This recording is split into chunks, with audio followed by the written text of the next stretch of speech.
तो Chelsea versus Liverpool का match हो चुका है और चेल्सी जीत गई है 2-1। एस्तोआ विलियन ने बहुत ही शानदार गोल मारा लास्ट में 90+5 मिनट पे लास्ट मिनट विनर मार दिया। और चेल्सी को 3 पॉइंट्स मिल चुके हैं।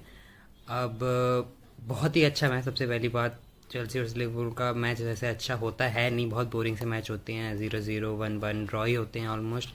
पिछले साल जो मैच हुआ था उसमें भी चेल्सी जीती थी 3-1 स्टैमफोर्ड ब्रिज में।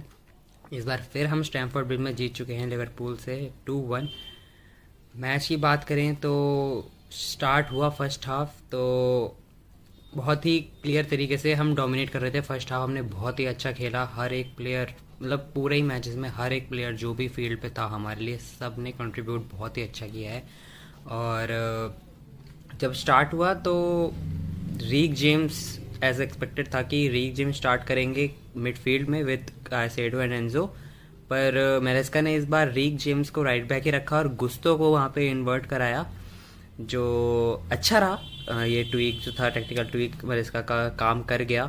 पहला गोल उसकी वजह से आया। गुस्तो ने बढ़िया शील से बात रिसीव करी और फिर कायसेडो को दी और फिर कायसेडो ने एक बैंगर मार दिया। क्या ही गोल था वो। उसके बाद फिर हम पोजीशन रख रहे थे, कभी लिवरपूल के पास पोजीशन जा रही थी, वो काउंटर पे अटैक करना चाह रहे थे पर उनसे भी बहुत चांसेस मिस हुए। सलाह का थोड़ा जो गेम था वो सही नहीं था। सलाह का गेम बहुत ही बेकार था मैं कहूँगा, क्योंकि शॉट्स ले रहे थे, ऊपर मार दे रहे थे, पासिस थी उन पे, पासिस लेन्स खुल रहे थे पर उन्होंने वो पास की नहीं। एक शॉट भी मिस किया था जब सेकेंड हाफ में वर्ड्स आए थे। तो सलाह का गेम अच्छा नहीं था। जब सेकेंड हाफ स्टार्ट हुआ तो दोनों ही मैनेजर्स ने एक एक चेंज किए। वहाँ पे एंजो मरिस्का ने, मतलब एंजो मरिस्का को चेंज करने पड़े सेकंड हाफ में जब बार्डियाशील और चिम्पंग दोनों को इंजरी हो गई। हमारे पास कोई सेंटर बैक नहीं बचा था खिलाने को। और फुल बैक्स हमारे जो थे, हार्टो जो हमारा लेफ्ट बैक है, हमारा लेफ्ट फुल बैक है हार्टो, और हमारा जो राइट फुल बैक है रीक जेम्स, वो दोनों खेल रहे थे। वहीं लिवरपूल की बात करें तो उन्होंने भी सेकंड हाफ में चेंजेस किए। सबसे पहले उन्होंने ब्रैडली को हटाया जो येलो कार्ड पे थे, उनकी जगह फ्लोरियन वर्ड्स आए। और फ्लोरियन वर्ड्स के आते ही लिवरपूल का प्रेस अच्छा हो गया, वो फुटबॉल अच्छी खेलने लग गए थे, फ्री फ्लोइंग फुटबॉल चल रही थी, पासिंग लेन्स खोल पा रहे थे वर्ड्स।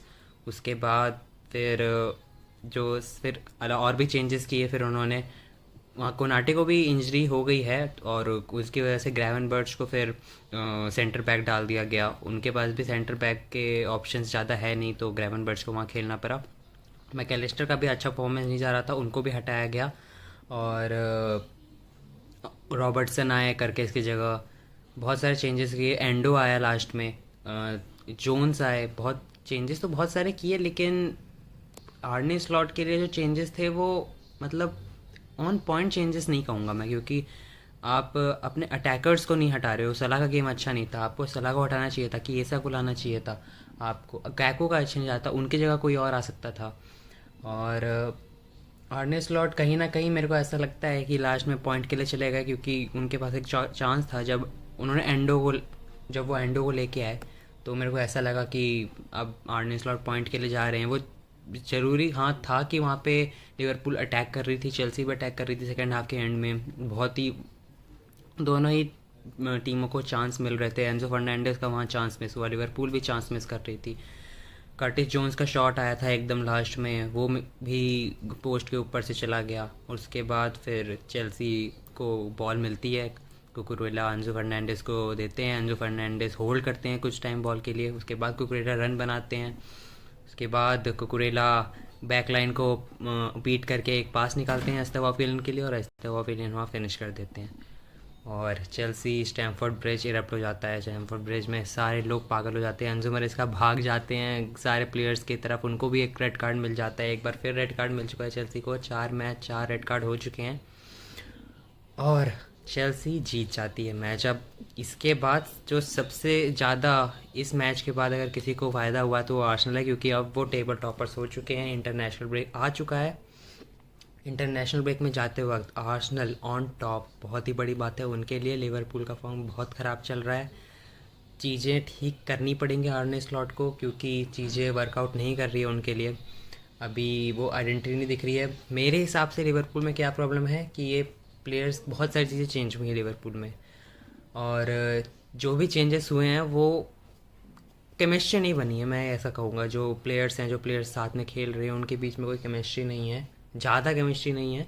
कोई तो गलत होगा कहना, केमिस्ट्री ज़्यादा नहीं है, क्योंकि हमने देखा है सलाह और जो स्ट्राइकर की जो भी खेलता है, डियोगो जोटा खेलते थे पहले, या जो भी स्ट्राइकर खेलता था, वहाँ पे गैकपो थे, जब लुइस डियाज थे, वो और इन्वर्ट करते थे, पोस्ट की तरफ आते थे, फिर सलाह क्रॉस डालते थे। वो सब अब नहीं होता हुआ दिखता है। और वही चीज़ लिवरपूल के लिए मिस भी हो रही है, मिडफील्ड भी क्लिक नहीं कर रही है लिवरपूल के लिए, तो आर्ने स्लॉट को देखना पड़ेगा। चेल्सी की थोड़ी बात करें तो चेल्सी सिक्स पे फिनिश की है अभी इंटरनेशनल ब्रेक से पहले। ये विन 11 पॉइंट्स हो गए हैं हमारे। अब इंटरनेशनल ब्रेक के बाद हमारे की प्लेयर्स कुछ वापस आ जाएंगे, जैसे कोल्पा में वापस आएगा, चलोवा अब अवेलेबल रहेंगे अगले मैच से, शायद वेस्ली फफाना भी आ जाएंगे। बढ़िया शील को होपफुली उनकी इंजरी वो ना हो, ज़्यादा सीरियस ना हो।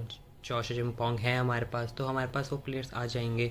और उसके बाद फिर हम थोड़ा अच्छे पोजीशंस और पोजीशन अच्छे करने के लिए हम देख सकते हैं, हम टॉप 4 हो सकता है, हम टाइटल के लिए भी चले जाएँ, कुछ पता नहीं है अभी, क्योंकि लिवरपूल का पता नहीं है, मैन सिटी भी इतना अच्छा स्टार्ट नहीं हुआ है मैन सिटी का। अभी जो सबसे सही टीम लग रही है वो आर्सेनल है, उसमें कोई डाउट नहीं है। आर्सेनल बहुत ही अच्छी फुटबॉल खेल रही है, टेबल टॉपर्स हैं अभी वो, और टाइटल फेवरेट्स भी हैं इस बार। तो देखते हैं फिर क्या होता है। अब जो इंटरनेशनल के बाद मैच होगा चेल्सी का, वो है नॉटिंघम फॉरेस्ट से, तो देखेंगे अब क्या होता है। आप लोगों की क्या राय है प्लीज़ बताइएगा, और do like share and subscribe.